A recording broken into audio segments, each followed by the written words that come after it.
राधे राधे दोस्तों, आप सभी का स्वागत है आपके अपने YouTube channel Sonu sir commerce classes में। तो पिछले कुछ वीडियो में हम लोग एक चैप्टर शुरू किए थे जिसका नाम मैट्रिसेस है, और उसमें हम लोग एमसीक्यू क्वेश्चंस और सब्जेक्टिव में very short type question solve कर चुके थे। तो आज आपको बताने जा रहे हैं शॉर्ट टाइप क्वेश्चंस। तो चलिए वीडियो को शुरू करते हैं।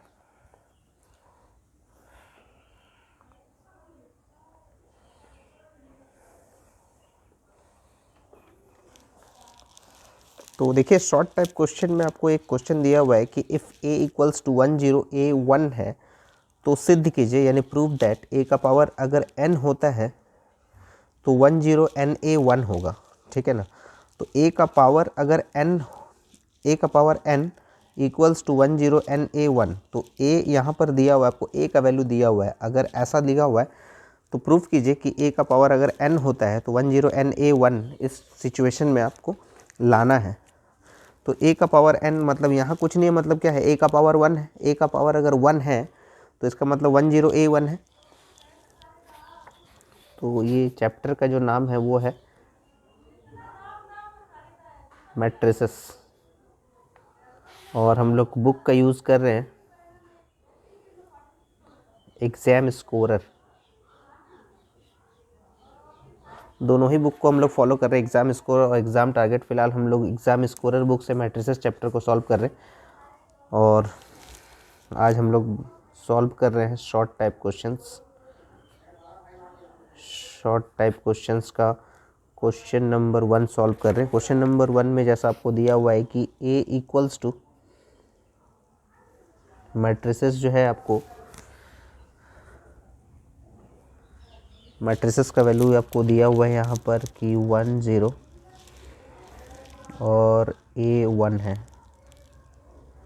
ठीक है। प्रूफ क्या करना है, बस खाली वो ध्यान दीजिए आप, प्रूफ क्या करना है। तो प्रूव आपको करना है कि a का पावर n हो और उसका वैल्यू हो 10 n a और यहाँ पर 1। बस इस चीज़ पे फोकस कीजिए। ठीक है। तो देखिए, यहाँ a का वैल्यू आपको दिया हुआ है, मतलब इसका पावर कुछ नहीं है, मतलब क्या है, 1 है। तो a का पावर अगर 1 है तो आपका ये वैल्यू आता है 10 a 1। तो अगर हम लोग चेक करना चाहते हैं कि अगर a का पावर अगर 2 होगा तो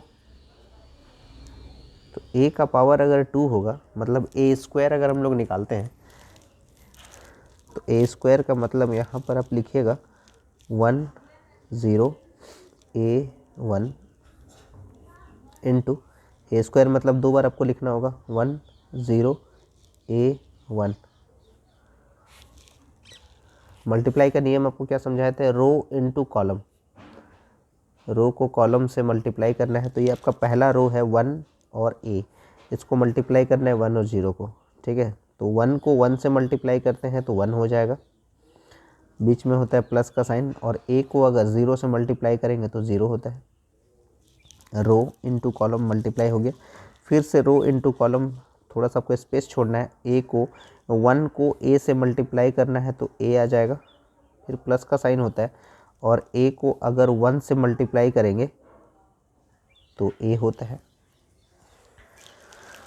नेक्स्ट, फर्स्ट रो का काम तो हो गया। अब सेकेंड रो का सॉल्व कीजिएगा। सेकेंड रो को पहले कॉलम से 0 को 1 से मल्टीप्लाई कीजिएगा तो 0 आएगा, और 1 को अगर 0 से मल्टीप्लाई कीजिएगा तो भी 0 आएगा। फिर से सेकेंड रो को सेकेंड कॉलम से 0 को a से अगर मल्टीप्लाई कीजिएगा तो 0 आ जाएगा, 1 को 1 से मल्टीप्लाई कीजिएगा तो 1 आएगा। तो देखिए, अगर आप a का पावर अगर 2 लिए, मतलब a स्क्वायर अगर किए, तो आपका वैल्यू क्या आ गया वो देख लीजिए आप। 10 यहाँ आ गया 2a और यहाँ पर आ गया 1। ठीक है।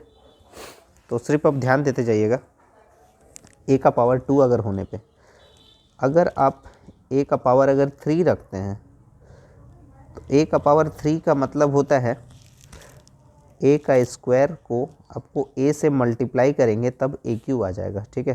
तो a का स्क्वायर का वैल्यू आपका आ चुका है, जो है 10 2a 1, और अगर इसको a से मल्टीप्लाई करते हैं 10 a 1, फिर से सेम स्टेप, रो को कॉलम से मल्टीप्लाई करना है। ये आपका रो है, 1 और 2 है, कॉलम आपको 1 0, 1 को 1 से मल्टीप्लाई कीजिएगा तो 1 आ जाएगा, फिर प्लस का साइन होता है। 2a को अगर 0 से मल्टीप्लाई कीजिएगा तो 0 आ जाएगा, रो इनटू कॉलम। फिर से रो इनटू कॉलम करना है तो 1 को a से मल्टीप्लाई कीजिएगा तो a आ जाएगा, ठीक है, रो इनटू कॉलम। अब 2a को अगर 1 से अगर मल्टीप्लाई करते हैं तो क्या आ जाएगा, 2a आ जाएगा। फिर से अब सेकंड रो को मल्टीप्लाई कीजिएगा फर्स्ट कॉलम से, तो 0 को 1 से मल्टीप्लाई कीजिएगा तो 0 आ जाएगा, और 1 को अगर 0 से मल्टीप्लाई कीजिएगा तो 0 आ जाएगा। फिर से सेकंड रो सेकंड कॉलम, 0 को a से मल्टीप्लाई कीजिएगा तो 0, और 1 को 1 से मल्टीप्लाई कीजिएगा तो 1 आ जाएगा। तो ये अगर सिचुएशन देखते हैं तो आपको समझ में आ जाएगा कि क्या वैल्यू आ रहा है, किस तरह से वैल्यू आ रहा है। तो यहाँ से 1 + 0 यानी 1, 0 + 0 यानी 0, 2a + a मतलब 3a, और 0 + 1 मतलब 1।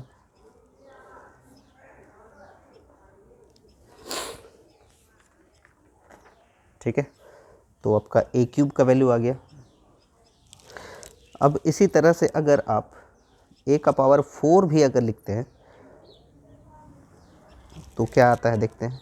a⁴ अगर 4 अगर होता है तो इसका मतलब a³ को a से मल्टीप्लाई कर दीजिएगा, तो a³ का जो वैल्यू है आपका वो आया है आपका 1 0 3a 1। अब इसको मल्टीप्लाई करना है a से, तो a का जो वैल्यू है वो है 1 0 a 1। रो इनटू कॉलम, 1 को 1 से मल्टीप्लाई कीजिएगा तो 1 आता है, प्लस 3a को 0 से मल्टीप्लाई कीजिएगा तो 0 आ जाएगा।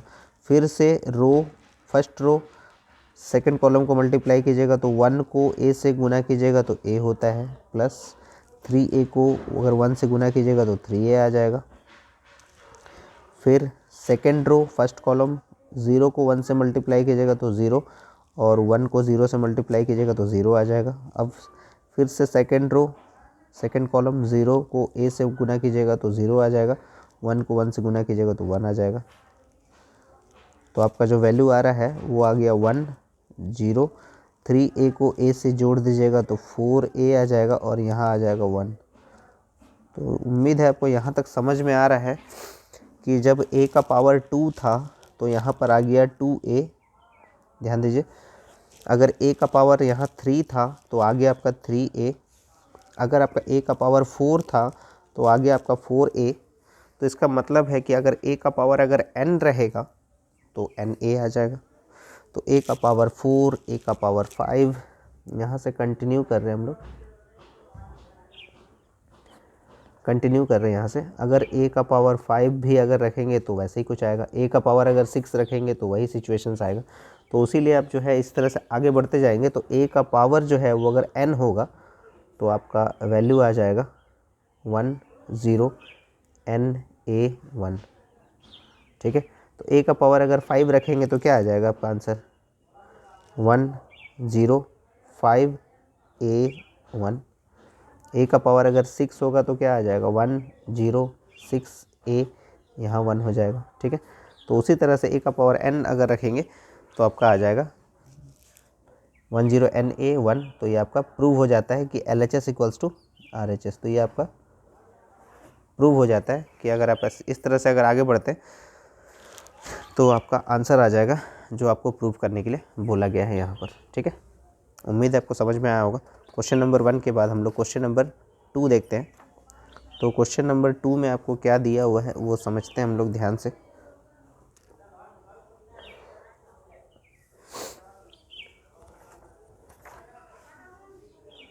क्वेश्चन नंबर 2 में आपको दिया गया है कि एक आदमी 8 दर्जन आम, 10 दर्जन सेब और 10 दर्जन केला खरीदता है।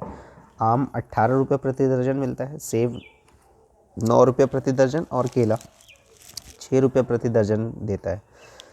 खरीदे गए परिणामों को पंक्ति मैट्रिक्स से तथा मूल्यों को स्तंभ मैट्रिक्स से प्रदर्शित कीजिए और कुल मूल्य ज्ञात कीजिए। समझ में आ रहा है क्या बोला गया, इंग्लिश में पढ़ लेते हैं। A man buys 8 dozens of mangoes, 10 dozen of apples and 4 dozens of bananas mangoes cost 18 rupees per dozen, apple ₹9 per dozen and bananas ₹6 per dozen.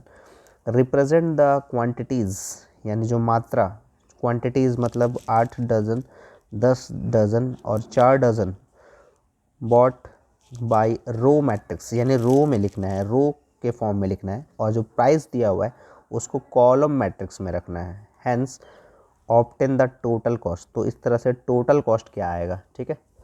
तो एक को हम लोग ए मैट्रिसेस मान लेते हैं और एक को बी मैट्रिसेस मान लेते हैं, ठीक है। तो यहाँ पर जैसे आपको बोला गया क्वांटिटीज़ जो है, क्वांटिटीज़ को आप रो मैट्रिक्स में रखिए, यानी quantity, question number 2 quantity, quantity को हम लोग ए मैट्रिसेस बोल सकते हैं, और ए मैट्रिसेस में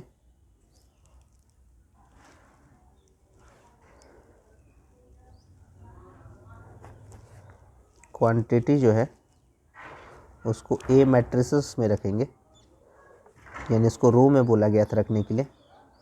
8 डज़न, 10 डज़न और 4 डज़न,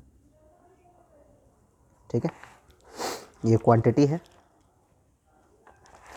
और जो कॉस्ट है, कॉस्ट को बी मैट्रिसेस में रखना है, यानी उसको कॉलम वाइज बोला था रखने के लिए। जो प्राइजेस लिया गया है, मैंगोज़ का था 18 रुपया प्रति डज़न, एप्पल का था 9 रुपया प्रति डज़न और बनानास का था 6 रुपया प्रति डज़न।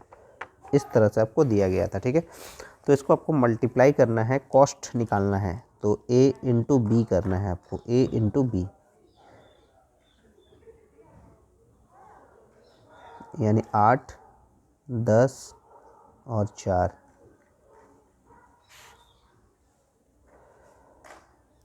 18, 9 और 6,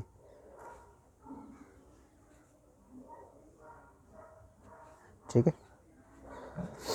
तो हमेशा रो इनटू कॉलम ही हम लोग मल्टीप्लाई करते हैं, रो इनटू कॉलम से ही सॉल्व करते हैं। तो ये आपका रो है और ये आपका कॉलम है, तो पहला डिजिट को पहला से, यानी रो इनटू कॉलम, 8 को 18 से गुना कर दीजिए,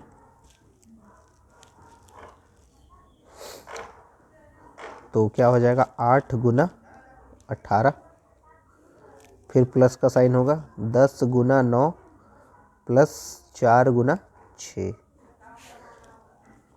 तो 18 को 8 से अगर गुना करते हैं तो 18 अट्ठे होता है 144 रुपया, 10 को 9 से गुना कीजिएगा तो 90 रुपया, और 4 को 6 से गुना कीजिएगा तो 24 रुपया। जोड़ दीजिए, 90 और 24, 9 2 11, 114, 114, 118, 218, 218 और 40, 258 आता है, ठीक है, ₹258। टोटल कॉस्ट जो आता है वो 258 रुपीज़ का आएगा, अगर ऐसा वो ख़रीदारी करता है तो, ठीक है। क्वेश्चन नंबर 2 सॉल्व कर लिए। अब आगे बढ़ते हैं क्वेश्चन नंबर 3 की ओर। तो क्वेश्चन नंबर 3 में आपको दिया गया है कि ये वैल्यू दिया गया है, एडजॉइंट ए निकालना है हम लोग को, ठीक है ना, एडजॉइंट ए निकालना है, यानी इन्वर्स नहीं निकालना है, एडजॉइंट ए निकालना है। तो चलिए सॉल्व करते हैं हम लोग, एडजॉइंट ए निकालते हैं इसका।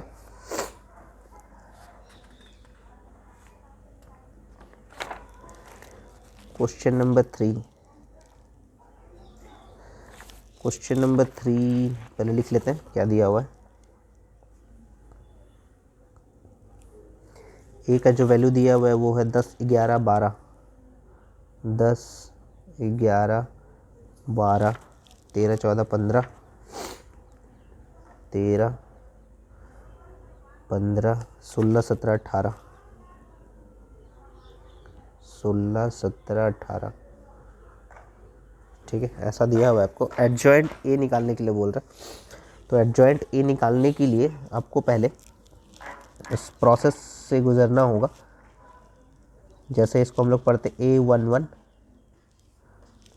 A12, A13,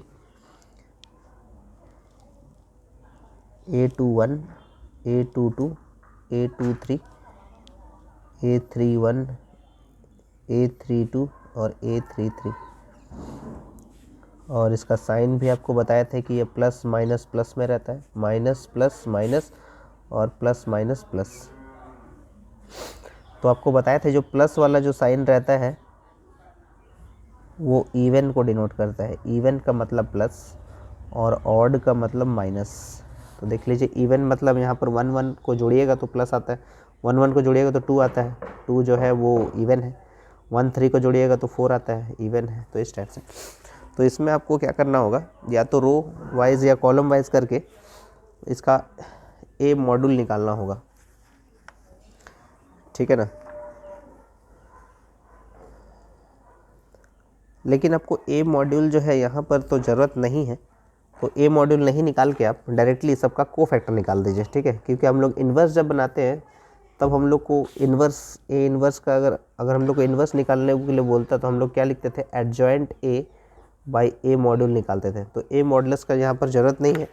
तो फिलहाल हम लोग क्या एडजॉइंट पूछा है तो यहाँ पर सबका कोफैक्टर निकाल दीजिए, ठीक है ना। तो कोफैक्टर ऑफ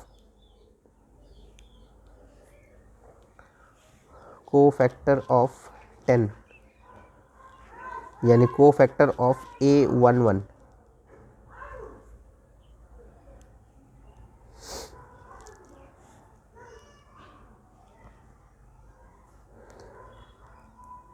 तो A11 जो है अगर हम लोग लिखते हैं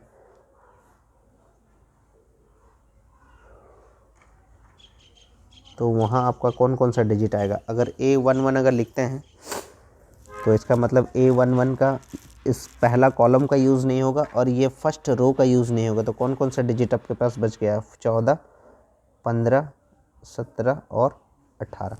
तो इसमें क्या करना है, हम लोग को क्रॉस मल्टीप्लाई करना है इसको। तो क्रॉस मल्टीप्लाई अगर आप करेंगे, यहीं कर लेते हैं, 14 को 18 से गुना करना है। तो 14 गुना 18 माइनस 17 गुना 15, 18 चौके 72, 18 कम 18, 25 252 माइनस 17 25 85, 8, 17 कम 17, 3 20 और 5 25, 255 होता है। तो इसको अगर आप सॉल्व करेंगे तो ये आपका आ रहा है माइनस में आ रहा है, तो आपका हो जाएगा -3। लेकिन ये जो आपका साइन था ये किस में था, प्लस में था, ठीक है। वो ध्यान दीजिएगा, यहाँ पर प्लस में था, लेकिन आपका यहाँ पर इसको सॉल्व करने से क्या आ रहा है, ये माइनस में आ रहा है, ठीक है ना। नेक्स्ट है आपका कोफैक्टर ऑफ A12। तो A12 अगर लिखते हैं तो इसका मतलब है कि ये सेकंड कॉलम का यूज़ नहीं होगा और ये फर्स्ट रो का यूज़ नहीं होगा। तो कौन कौन सा डिजिट बच गया, 11 12, 11 12 17 18,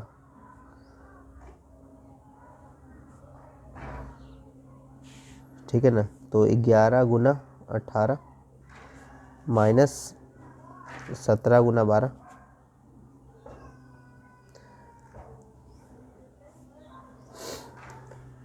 तो ये 18 एकम 18 होता है, 18 कम 18 और एक 19 198 होता है, 17 दूनी 34, 17 एकम 17 और 3 20 204 हो रहा है,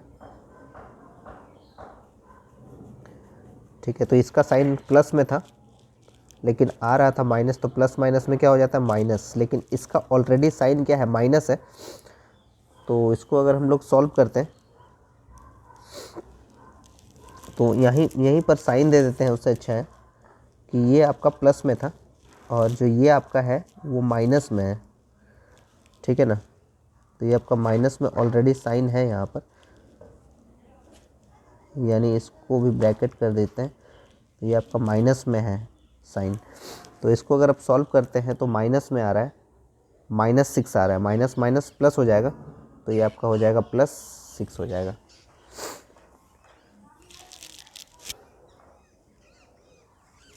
नेक्स्ट है आपका कोफैक्टर ऑफ A13, तो ये जो साइन है ये प्लस में है,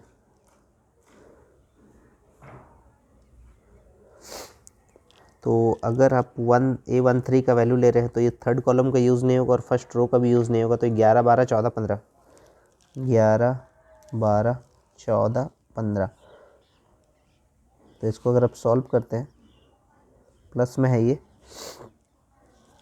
तो 11 गुना 15 माइनस 14 गुना 12,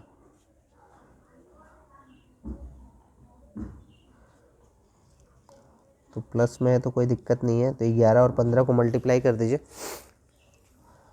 15 एकम 15, 165 माइनस 14 दूनी 28, 168, तो यहाँ माइनस में आ रहा है तो प्लस माइनस में माइनस, यानी -3 हो जाएगा।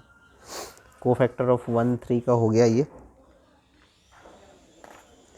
उसके बाद हम लोग कोफैक्टर निकालते हैं, कोफैक्टर ऑफ A21 का, A21 जो है वो माइनस में है,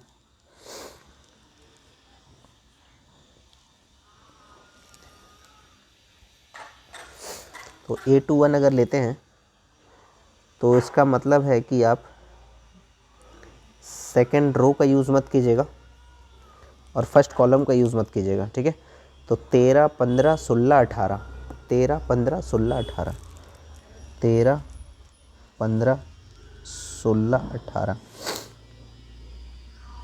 माइनस में है, तो 13 गुना 18 माइनस 16 गुना 15, तो 13 को 18 से गुना कर दीजिए, तो 18 तिया 54 का 4 5 18 कम 18, 18 5 23, 234 माइनस 16 85 8, 16 कम 16 4 20 4 24 240, तो ये माइनस में आ रहा है, यहाँ ऑलरेडी माइनस है तो माइनस माइनस प्लस हो जाएगा यहाँ पर, तो ये +6 हो जाएगा, ठीक है। उसके बाद आप निकालेंगे कोफैक्टर ऑफ A22,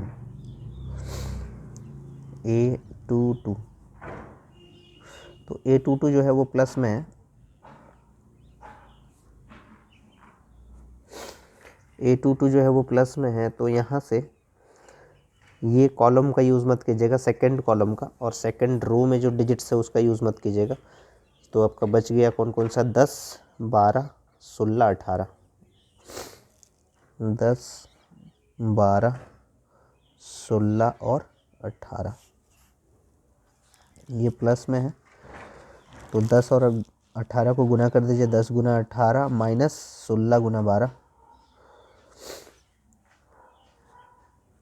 तो 18 को 10 से गुना करेंगे तो 180 होता है, और 16 को 12 से 16 दूनी 32, 3 16 कम 16 3 19, 192 आ रहा है। तो ये आपका सॉल्व करने पे माइनस में आ रहा है, लेकिन यहाँ प्लस है तो प्लस माइनस में माइनस हो जाता है, तो यहाँ पर -12 हो जाएगा। नेक्स्ट है आपका कोफैक्टर निकालना है हम लोग को, कोफैक्टर ऑफ A23, A23 जो है वो माइनस में है,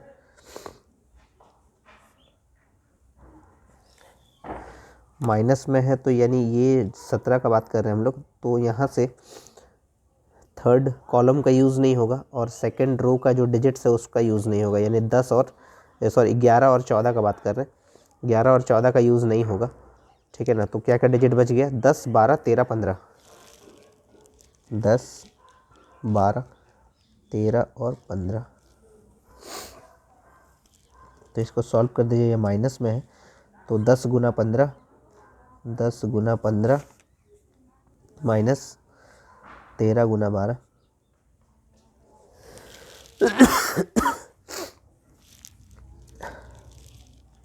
माइनस 15 को 10 से गुना कीजिए तो 150, और 12 और 13 गुना कर दीजिए, 12 12 144, 144 146 156 मल्टीप्लाई करेंगे तो 156 आ रहा है।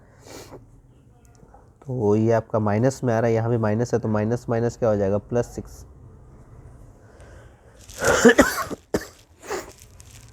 Excuse me. Cofactor of A31 A31 जो है वो प्लस में है,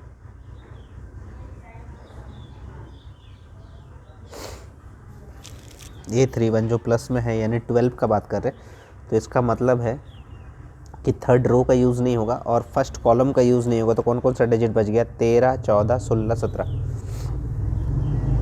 13 14 16 17।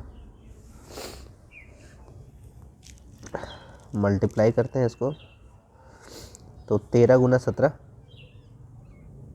माइनस 16 गुना 14, तो 13 को 17 से गुना कर दीजिए, 17 तिया 51 होता है, 5 बच गया, 17 कम 17, 17 और 5 22 होता है, 221 माइनस 16 चौके 64, 6 बच गया, 16 कम 16 4 20 2 22 यानी 224 होता है। माइनस में यहाँ प्लस है तो प्लस माइनस में माइनस हो जाएगा, -3 हो जाएगा यहाँ पर। उसके बाद हम लोग निकालते हैं कोफैक्टर ऑफ A32 यानी A32 जो है वो आपका माइनस में है। एक एक चीज़ आपको बता दे रहे हैं ताकि आपको कोई एग्ज़ाम में कन्फ्यूज़न ना रहे। वैसे आप सॉल्व करके भी बाद में साइन लगा सकते थे, लेकिन आपको आसानी होगा इसीलिए साइन यहाँ बता दे रहे, क्योंकि आपको ऑलरेडी पहले ही बता चुके थे। इवन का मतलब क्या होता है प्लस होता है और ऑड का मतलब माइनस होता है। तो जैसे यहाँ पर 3 और 1 4 था, तो इसका मतलब क्या था इवन था। इवन का मतलब क्या होता है प्लस, लेकिन यहाँ जो सॉल्व करके आ रहा है वो माइनस में आ रहा था, इसीलिए प्लस माइनस में माइनस हो गया। यहाँ देखिए 2 और 3 क्या था 5 का मतलब यानी यहाँ पर ऑड का मतलब माइनस, और यहाँ भी माइनस आ रहा था इसीलिए माइनस माइनस प्लस। इस टाइप से बता सकते थे, लेकिन आपको साइन का यूज़ करके बता रहे ताकि आपको आसानी से और समझ में आ जाए। A32 यानी 15 का बात कर रहे हैं हम लोग, यानी इस सेकंड कॉलम का यूज़ नहीं होगा और थर्ड रो का भी यूज़ नहीं होगा। तो कौन कौन सा डिजिट बच गया आपका 10 11 16 17, 10 11 16 17 माइनस, तो 10 गुना 17 माइनस 16 गुना 11, 17 को 10 से गुना करेंगे तो 170 होता है, और 16 को 11 से गुना कीजिएगा तो 16 एकम 16 होता है, तो 176 हो गया यहाँ पर। तो ये आपका माइनस में आ रहा है तो माइनस माइनस हो जाएगा +6। और एक लास्ट है कोफैक्टर ऑफ A33 जो रहेगा वो प्लस में रहेगा।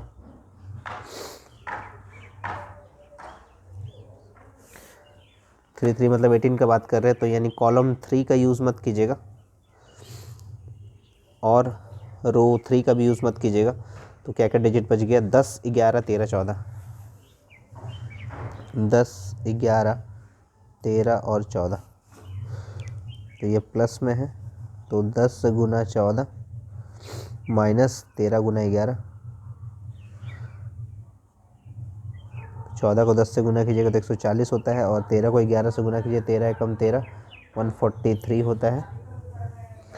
तो ये आपका प्लस माइनस में -3 हो जाएगा।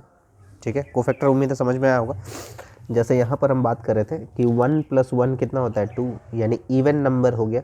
इवन का मतलब क्या होता है प्लस, लेकिन जो आपका सॉल्व करके जो आ रहा है, जो आपका वैल्यू जो सॉल्व करके आ रहा है वो माइनस में आ रहा था, तो प्लस माइनस में क्या हो जाता है माइनस हो जाता है। जैसे यहाँ पर आपका 2 + 1 यानी 3 यानी ऑड है तो माइनस में ही आएगा। ऑड है तो यानी आपका जो आंसर आना चाहिए माइनस में आना चाहिए, लेकिन यहाँ जो सॉल्व किया तो माइनस में आ रहा था, माइनस माइनस क्या हो जाएगा प्लस। तो 3 + 1 क्या होता है 4 मतलब इवन नंबर हुआ। इवन का मतलब प्लस, लेकिन यहाँ सॉल्व किया तो माइनस आया, तो प्लस माइनस में माइनस। उम्मीद है आपको समझ में आया होगा। तो कोफैक्टर्स निकालने के बाद आपको निकालना है cofactor of A। Cofactor of A. Cofactor of A का मतलब होता है जैसा डिजिट आप कैलकुलेट किए थे वैसे ही आपको उसी फॉर्म में लिखना है। मतलब A11 जो आप निकाले थे उसका वैल्यू आया था आपका -3 आया था। A12 जो निकाले थे उसका वैल्यू आया था आपका 6 आया था। पहला -3 दूसरा 6। A13 का जो वैल्यू आया था वो -3 आया था। तो इसी टाइप से आपको लिखते जाना है सिर्फ। उसके बाद आया था आपका 6 आया था, उसके बाद आया था -12, उसके बाद आया था 6, उसके बाद आया था -3, उसके बाद आया था 6, उसके बाद आया था -3। तो ये आपका हो गया कोफैक्टर ऑफ ए। और उसके बाद लास्ट में आपको निकालना था एडजॉइंट ए। ठीक है, एडजॉइंट ए। तो एडजॉइंट ए में क्या करते हैं हम लोग, रो को कॉलम में चेंज कर देते हैं। सिर्फ जो आपका ये रो देख रहे हैं आप -3 6 -3, तो इसको रो जो है उसको कॉलम में सिर्फ लिख दीजिए आप -3 6 -3। यहाँ जो सेकंड रो है आपको इसको सेकंड कॉलम में कन्वर्ट कर दीजिए, तो 6 -12 6। थर्ड रो को भी थर्ड कॉलम में कन्वर्ट कर दीजिए, -3 6 -3। ये आपका हो गया आंसर। ठीक है, उम्मीद है समझ में आया होगा। थोड़ा लेंदी सोल्यूशन था, एक एक स्टेप बाय स्टेप आपको समझाए हैं, इसीलिए थोड़ा सा टाइम लगा है। लेकिन आप एक बार प्रैक्टिस कर लीजिएगा तो आपको बहुत कम टाइम में आप इसको सॉल्व कर सकते हैं बहुत आसानी से, और आपको फुल मार्क्स मिलेगा इसमें। तो ध्यान से प्रैक्टिस कीजिएगा इसको। ठीक है, तो चलिए हम लोग आगे बढ़ते हैं। क्वेश्चन नंबर 4 देख लेते हैं। क्वेश्चन नंबर 4 में क्या दिया हुआ है। तो जैसा क्वेश्चन नंबर 4 में आपको लिखा हुआ है यहाँ पर कि find 3a - 2b। Question number 4,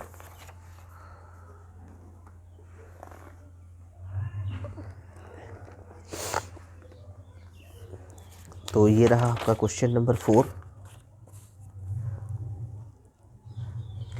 question number 4 में आपको दिया गया फाइंड 3a - 2b।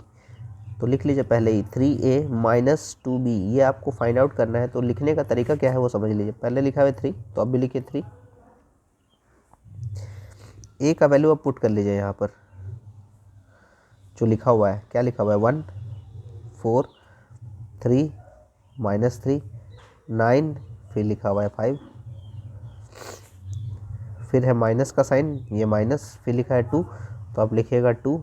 और b का जो वैल्यू है वो उतार दीजिए। b का जो वैल्यू है वो 4, फिर दिया हुआ है 4 -9 -3, फिर लिखा हुआ है 2 और 5, ये लिख लिया पहले। अब इसको सिर्फ सिंपली मल्टीप्लाई करना है आपको, यानी जो a का जो पूरा वैल्यू को मल्टीप्लाई कीजिए 3 से। तो 3 1 जा 3, 3 4 जा 12, 3 3 जा 9, 3 3 जा 9 लेकिन माइनस में, 3 9 जा 27 और 3 5 जा 15 माइनस। 2 को 4 से मल्टीप्लाई कीजिएगा दोनों को, तो 2 4 जा 8 होता है। 2 9 जा, माइनस पे मत ध्यान दीजिएगा, माइनस ऑलरेडी यहाँ लिख चुके हैं इसीलिए माइनस को इग्नोर कीजिएगा। 2 को -9 से गुना करेंगे तो -18, 2 को -3 से गुना करेंगे -6 हो जाएगा। 2 दूनी 4 और 2 बचे 10। ठीक है, तो यहाँ पर जो है पहला कॉलम का यूज़ कीजिए। पहला कॉलम जो आपका 3a का है और जो पहला कॉलम जो है आपका 2b का है उसका यूज़ कीजिएगा, यानी 3 -8। तो 3 में से -8 अगर होगा तो हो जाएगा -5। 12 -8 का मतलब हो जाता है 4। 9 -18, तो माइनस माइनस क्या हो जाता है प्लस। तो 18 और 9 को जोड़ेंगे तो कितना हो जाएगा 27। -9 माइनस माइनस प्लस, -9 ऑलरेडी है और यहाँ माइनस माइनस प्लस होता है तो +6। तो -9 में +6 अगर होगा तो -3। फिर 27 -4, तो 27 में से 4 माइनस कर दीजिए तो 23 हो जाएगा। और 15 -10 यानी 5। तो आपका फाइनल आंसर हो गया यहाँ पर -5 4 27 -3 23 और 5। तो ये आपका फाइनल आंसर हो गया क्वेश्चन नंबर 4 का। ठीक है, उम्मीद है आपको सारे शॉर्ट आंसर टाइप क्वेश्चंस जो है समझ में आए होंगे और आप प्रैक्टिस करते रहिए। और पिछला जो चैप्टर्स आपको सॉल्व करके बताए थे, चाहे वो अरिथमेटिक प्रोग्रेशन का हो, geometric progression, harmonic progression, permutation, combination, determinant, ये सारे चैप्टर आप प्रैक्टिस कर लीजिए क्योंकि एग्ज़ाम नज़दीक आ चुका है। और अगर आपको वीडियो पसंद आ रहा है तो ज़्यादा से ज़्यादा शेयर करें, लाइक करें और जुड़े रहिए सोनू सर कॉमर्स क्लासेस के साथ। तब तक क्लियर आते रहते दोस्तों।